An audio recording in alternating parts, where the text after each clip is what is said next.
বাংলাদেশের রপ্তানি আইনি এক লঙ্কাকাণ্ড ঘটে গেল। বিশাল বড় ইম্প্যাক্ট আছে আমাদের অর্থনীতির ওপরে। কি ইম্প্যাক্ট সেটা নিয়ে কথা বলতে চাই, এবং কেন সরকার এই কাজটা করেছে। বাটপারি বলা উচিত। প্রথম 10 মাসে ইপিবির তথ্যের সাথে প্রায় $14 বিলিয়ন রপ্তানি আয়ের ফারাক রয়েছে এনবিআর এর তথ্যে। সম্প্রতি বাংলাদেশ ব্যাংক প্রকাশিত লেনদেনের ভারসাম্য প্রতিবেদনে গরমিল উঠে এসেছে।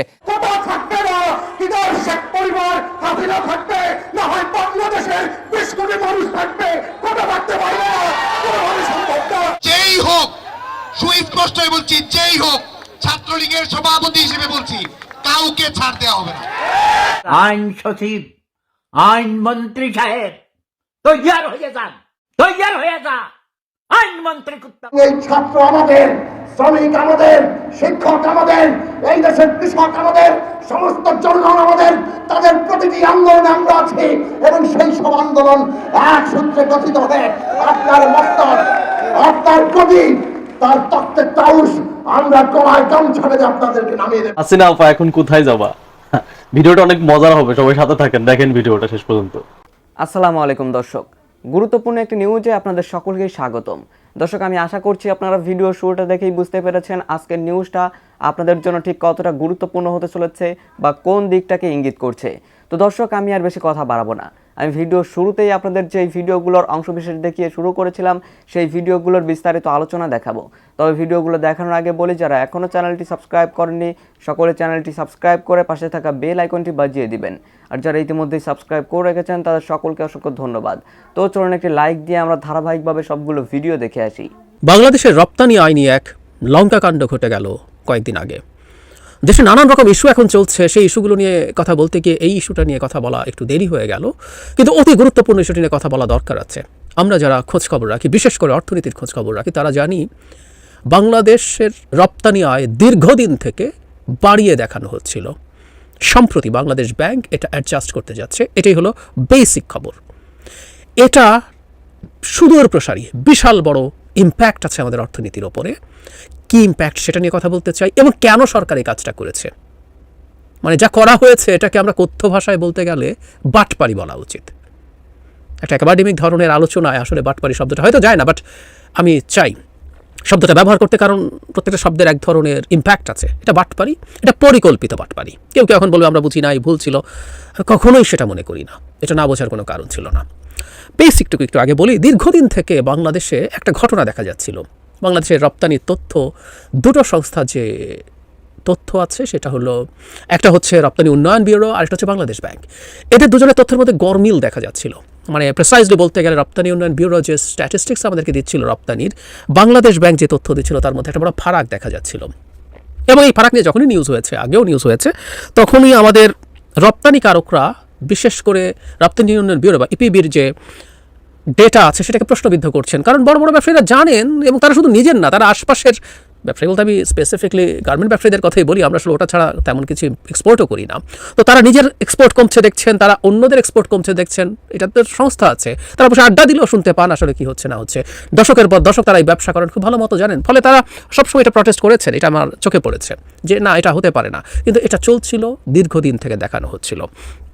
সম্প্রতি শেষ পর্যন্ত যেটা হলো, যে অর্থ বছরটা চলে গেল 23-24 অর্থ বছরের 10 মাসের একটা হিসেবে, তার মানে হচ্ছে মে জুন বাদ দিয়ে আগে জুলাই থেকে এপ্রিল পর্যন্ত 10 মাসে বাংলাদেশ ব্যাংক বাংলাদেশের রপ্তানি আয়কে সংশোধন করে বলেছে এটা 47 সামথিং দেখানো হচ্ছিল, এটা এখন 33 সামথিং, মানে প্রায় $14 বিলিয়ন কম। $14 বিলিয়ন কমিয়ে দেওয়া হয়েছে 10 মাসে। এই 10 মাসে যা রপ্তানি আয় এসছে দেশে। এখানে একটা কথা বলে রাখা ভালো, যে এই মানে এক বছরে যা আসে এটা শুধু ওই বছরে যে রপ্তানি হয়েছে তা না, আগের বছরের 2-3 মাস 4 মাস আগে যে রপ্তানি হয়েছে সেটারও কিছু টাকা হয়তো এই অর্থ বছরে এসে পৌঁছেছে। কিন্তু অঙ্কটা হচ্ছে $14 বিলিয়ন। তার মানে আমরা এই বছরটার যদি পুরোটা ধরে আরও 2 মাস যোগ করে এই অঙ্কটা $16-17 বিলিয়ন হয়ে যেতে পারে। কম রপ্তানি হয়েছে, এটা হলো প্রথম তথ্য। পরের তথ্য হচ্ছে, এরকমভাবে খুঁজতে খুঁজতে দেখা গেল গত 10 বছরে কমপক্ষে $65 বিলিয়ন বেশি রপ্তানি দেখানো হয়েছিল। আই রিপিট, $65 বিলিয়ন 10 বছরে বেশি রপ্তানি দেখানো হয়েছিল। রপ্তানি আসলে যা দেখানো হয়েছিল তার চাইতে $65 বিলিয়ন কম হয়েছে। কি কারণে এটা হয়েছে, কি ইম্প্যাক্ট এতে হয়, কি হতে যাচ্ছে, এবং বাংলাদেশের অর্থনীতির সম্পর্কে গ্লোবাল পারসেপশন একেবারে ভেঙে পড়বার হুমকি তৈরি হয়েছে। এই যে ডেটাটা আমরা পেলাম, এটাও আমরা কতটুকু রিলাই করবো সেটা নিয়ে প্রশ্ন তুলতে পারি, কিন্তু আমরা প্রাথমিকভাবে সরকারের এই সংস্থা কাজটা করছে, তাই তো? ইম্প্যাক্ট কি, কিন্তু কেন সরকার এটা করতে গিয়েছিল পরে আসি যে প্রাথমিকভাবে ইম্প্যাক্ট কী হতে পারে সেগুলো নিয়ে কথা বলি। সরকার অবশ্যই পরিকল্পিতভাবে এটা করেছে বলে আমি মনে করি। এই যে টোটাল যা দাঁড়ালো, এই বছর যে জিডিপির হিসাব দেখাচ্ছি আমরা, তা থেকে 16-17 বিলিয়ন ডলার বাদ দিতে হবে। বাদ দিলে আমাদের অ্যাকচুয়াল জিডিপিটা আমরা পাবো। আবারও বলছি, সরকারের জিডিপি আমরা বিশ্বাস করি না, সরকারের ডেটা বিশ্বাস করি না। একটা স্বৈরাচারী সরকার মিথ্যে কথাবার্তা বলবেই। যাই হোক, আমরা প্রাথমিকভাবে ওটা সরিয়ে রেখে সরকারের হিসাবের ক্ষেত্রেই বলি। সুতরাং আপনি হিসাব করে দেখেন এটা কত বড় অঙ্ক। বাংলাদেশের অ্যারাউন্ড 420-30 বিলিয়ন ডলারের একটা ইকোনমির থেকে আরও 16-17 বিলিয়ন ডলার এই অর্থ বছর আপনি বাদ দিয়ে দিতে হবে, তাহলে আপনি জিডিপি পাবেন। যদিও 420-30 বিলিয়ন ডলার এখন হওয়ার কোনো কারণ নাই, কারণ আমরা ডলারের যেই বিপরীতে যে টাকার অবমূল্যায়ন হচ্ছে সেটাও ঠিকঠাক মতো সরকার হিসাব করে না। আপনি সেই কবে থেকে 420-30 শুনেই যাচ্ছেন, অথচ ডলারের মধ্যে কত বড় পতন হলো। 80-85 যদি ধরেন তাহলে কত, প্রায় 50% পতন হচ্ছে ডলারের বিনিময়ে টাকা। আপনি তো টাকায় আগে জিডিপি হিসাব করেন, পরে ডলার দিয়ে ভাগ দেন। সো টাকা যত হয় সেটাকে 85 দিয়ে ভাগ দিলে যত হবে, 90 দিয়ে ভাগ দিলে যত হবে, 117 সরকারের অফিসিয়াল রেটের কথা বলছি, সেটা দিয়ে ভাগ দিলে অনেক কম হবে। মানে জিডিপি এখন সরকার যেটা বলে সেই হিসাব করলেও ডলার দিয়ে ঠিকঠাক মতো অ্যাডজাস্ট করে এটা 350 বিলিয়ন 450 বিলিয়নের বেশি হওয়ার কোনো কারণই নেই, কিন্তু সরকার দেখাচ্ছে। যাই হোক, সরকার যেটা দেখাচ্ছে তার মধ্য থেকে আরও এই পরিমাণ অঙ্ক কমে যাবে। ইম্প্যাক্ট কি এটার? কেন এগুলো করেছিল সরকার? এই যে মিথ্যা তথ্য আসছে, এই তথ্যটাও জিডিপিকে বড় করে দেখানোর জন্য পরিকল্পিতভাবে করা হয়েছে। কারণ এতে আপনার উন্নয়নের বয়ান তৈরি করা যায়। আপনি দেখাতে পারেন যেখানে মানে এই নাই সেই নাই, এখানে নির্বাচন নাই, মানবাধিকার নাই, এখানে মত প্রকাশের স্বাধীনতা নেই, তো কী হয়েছে? বাংলাদেশ উন্নয়নের একটা মিরাকল, এরকম একটা ন্যারেটিভ বাইরে এস্টাবলিশ করার চেষ্টা করা হয়েছে। এবং আমি অবাক হয়ে দেখেছি বেশ বিখ্যাত কিছু অর্থনীতিবিদ, আমি ভুলবো না, ওয়ার্ল্ড ব্যাংকের চিফ ইকোনমিস্ট মিস্টার কৌশিক বোসের একটা লেখা আমি প্রজেক্ট সিন্ডিকেটে পড়েছিলাম, উইচ ইজ ভেরি সারপ্রাইজিং। তিনি বাংলাদেশের অর্থনীতি সম্পর্কে যেভাবে লিখেছেন, সো এই প্রোপাগান্ডা তাদের কাছে ভালো মতো কমিউনিকেট করা হয়েছিল এবং কমিউনিকেটেড হয়েছে এবং অনেক ক্ষেত্রে সরকার সফল হয়েছিল। সো এই যে ইকোনমিক মিরাকল, এই জিনিসটা এস্টাবলিশ করা গিয়েছিল। আমাদের আরও অনেক সুদূর প্রসারী প্রভাব আছে, প্রভাবের দিকে যাব। আমাদের রিজার্ভের উপরে, রিজার্ভ নিয়ে টেনশন, আমাদের বৈদেশিক বিনিয়োগ, সব কিছুর উপরে প্রভাব আছে, আমি আসবো। বাংলাদেশ যেহেতু ঋণের ক্ষেত্রে মানে ডলার রিজার্ভের ক্ষেত্রে ক্রাইসিসে আছে, বাংলাদেশের আমি এটা নিয়েও আলোচনা করেছি যে ইন্টারন্যাশনাল যারা ক্রেডিট র্যাঙ্কিং রেটিং করে সেই প্রতিষ্ঠানগুলো, ফিচ, মুডিস, S&P, স্ট্যান্ডার্ডস অ্যান্ড পুয়ার্স, তারা বাংলাদেশকে ক্রমাগত তার ঋণমান নিচে নামাচ্ছে এবং এসব ঘটনার পর ঋণমান আরও নিচে নামবে। এবং যিনি বাংলাদেশে ইনভেস্ট করবেন তিনি মানে দিব্য চোখে দেখতে পাচ্ছেন যে বাংলাদেশের ডলারের বিপরীতে টাকার অবস্থা কোন জায়গায়, বাংলাদেশের লোকাল কারেন্সি কী পরিমাণ ক্রাইসিসের মধ্যে পড়তেছে, কী পরিমাণ ডেপ্রিসিয়েটেড হতে হচ্ছে within a very short period. ফলে দেখা যাবে এফডিআইও ঠিকমতো আসবে না, এবং এফডিআই না আসার আরও কারণও আছে। বাংলাদেশের এই ক্রাইসিসের কারণে এই মুহূর্তে পাওয়ার দেওয়াটা কি, মানে আমাদের গ্যাস নাই, বিদ্যুৎ নাই, বিভৎস পরিস্থিতি, ওগুলো তো আছেই, তার সাথে এগুলোও যোগ হবে। ফলে ডলার রিজার্ভ নিয়ে আপনি ভবিষ্যতে যতটুকু জোড়াতালি দেখাতে পারছিলেন যে আমরা ডলার রিজার্ভ এভাবে কেটে আসবো, রপ্তানির এই যে বাটপাড়িটা হয়েছে সেটা ডলার রিজার্ভ সম্পর্কে একটা মারাত্মক আশঙ্কার প্রশ্ন তুলে দিয়েছে। আপনি আসলে পারছেন না, নো ওয়ে, এটা ওই জায়গায় বিরাট ইম্প্যাক্ট ফেলছে। তার চাইতেও আরেকটা জরুরি ব্যাপার আছে বিদেশিদের ক্ষেত্রে। একটা দেশ ওভার দ্য ইয়ার্স তার ডেটা এইভাবে ডেটা নিয়ে বাটপারি করেছে, তখন হয় কি আপনার অন্যান্য যত ডেটা আছে সেগুলোর ক্রেডিবিলিটি নিয়েও সিরিয়াস প্রশ্ন তৈরি হয়ে যাবে, হয়ে গেছে অলরেডি নিশ্চয়ই। এই পরিস্থিতি যখন দাঁড়াবে তখন বাংলাদেশে সাথে ব্যবসা সহ অনেক কিছুতে প্রত্যেকের মধ্যে সিরিয়াস দ্বিধা তৈরি হবে। বাংলাদেশের ডলার নিয়ে যদি এই ক্রাইসিস সামনে থাকে, বাংলাদেশে যারা লোন দেবে তারা কি দিতে সাহস পাবে? সেটা কোনো আন্তর্জাতিক সংস্থা হোক অথবা কোনো দেশ ব্যক্তিগতভাবে তার লাইন অফ ক্রেডিট দেওয়া হোক, কোনোটাই কি দেওয়ার হবে? সো এই রকম নানান সংকট আসলে তৈরি হয়ে গেছে এবং এই অর্থনীতির মধ্যে একটা সিরিয়াস ধরনের ডিসরাপশন তৈরি হয়ে গেছে ফর শিওর। এই অবস্থা তৈরি হয়েছে এই ডলারের মানে রপ্তানির যে আয় নিয়ে বাটপারি হয়েছে সেটার কারণে। থাকবে না, বিদার শেখ পরিবার হাসিনা থাকবে, না হয় বাংলাদেশের 20 কোটি মানুষ থাকবে, কোটা থাকতে পারবে না, কোনোভাবে সম্ভব না।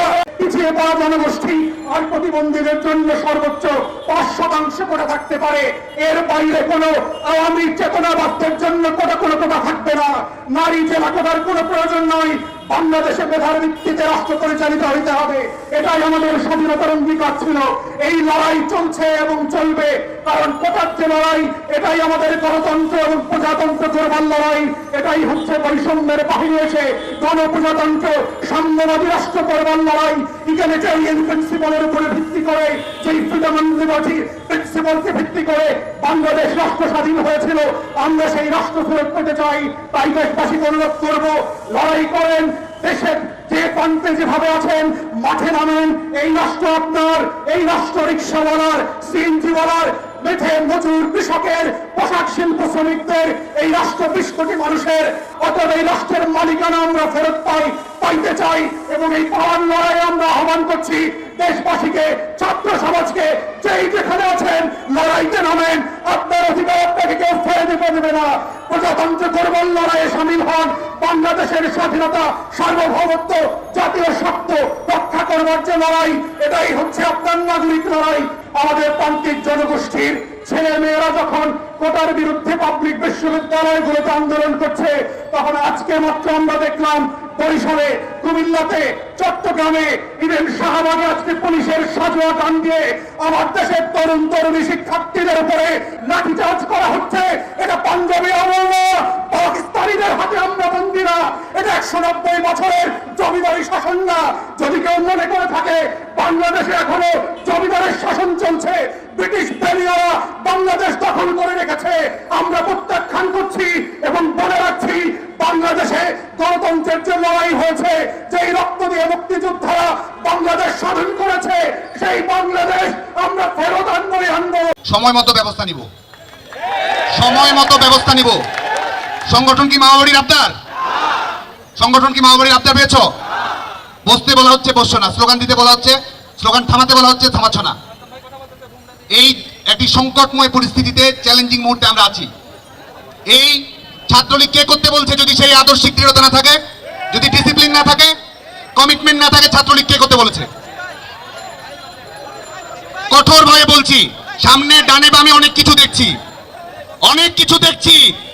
সুস্পষ্ট হয়ে বলছি, ছাত্রলীগের সাংগঠনিক শৃঙ্খলা ভঙ্গ করলে যেই হোক, সুস্পষ্ট হয়ে বলছি, যেই হোক, ছাত্রলীগের সভাপতি হিসেবে বলছি, কাউকে ছাড় দেওয়া হবে না, কাউকে ছাড় দেওয়া হবে না। আজকে ছাত্রলীগের কর্মীরা এখানে আছে, সাধারণ শিক্ষার্থীরা আছে। এই বসো, বসো। এখন একটা প্রশ্ন করি, এখন খেলা যদি মিরপুরে হয়, সিলেট স্টেডিয়ামে গিয়ে লাভ আছে? খেলা যদি মিরপুরে, বরিশালে গিয়ে লাভ আছে? খেলা যদি মিরপুরে শেরেবাংলা স্টেডিয়ামে হয়, চিটাগাঙ্গের স্টেডিয়ামের আশপাশে ঘোরাঘুরি করে লাভ আছে? আজকে ছাত্র সমাজের একটি যৌক্তিক ইস্যু আদালতের কোর্টে গেছে, আর মামাবাড়ির আবদারের মতো এরা যেখানে সেখানে অবরোধ আর ব্লকেট দেখে বসেছে। আমরা সুস্পষ্ট হয়ে বলছি, যে সমস্যার সমাধান করার জন্য যৌক্তিক উপায় রয়েছে, আইনসঙ্গত উপায় রয়েছে, সেই পদ্ধতি যেন ব্যবহার করা হয়। হাইকোর্ট সরকারের প্রজ্ঞাপনের উপরে সরকারের প্রজ্ঞাপন বাতিল করেছে। সরকার পক্ষই সেখানে আবেদন করেছে যে নির্বাহী বিভাগের আদেশ বাতিল করা সঙ্গত নয়। কোটা ব্যবস্থা নিয়ে শিক্ষার্থীদের সুনির্দিষ্ট মতামত রয়েছে এবং সেটি বাস্তবায়ন করার সুনির্দিষ্ট প্রক্রিয়া রয়েছে। আজকে আমাদের আপিলের ডিভিশন, আপনারা জানেন যে হাইকোর্টের রায়ের উপরে স্ট্যাটাস কো দিয়েছে।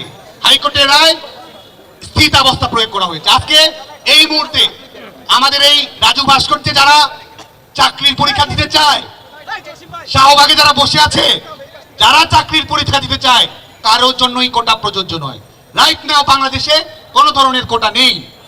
এটি আমাদের আপিলের বিভাগ এই মধ্যবর্তী সময়ের জন্য চূড়ান্ত নিষ্পত্তি হওয়ার আগ পর্যন্ত এই আদেশ দিয়েছে, এই স্ট্যাটাস কো দিয়েছে। এবং এরপরেও এই ব্লকেট খেলা, এরপরেও এই যানজট অবরোধ পরিস্থিতি তৈরি করা, এটি কি সঠিক কোনো কর্ম প্রক্রিয়া? আমরা সুস্পষ্ট হয়ে প্রশ্ন করতে চাই, একটি যৌক্তিক দাবিকে যারা অযৌক্তিক ভাবে আদায় করতে চায়, আমরা মনে করি যে তাদের অভিসন্ধি ভিন্ন।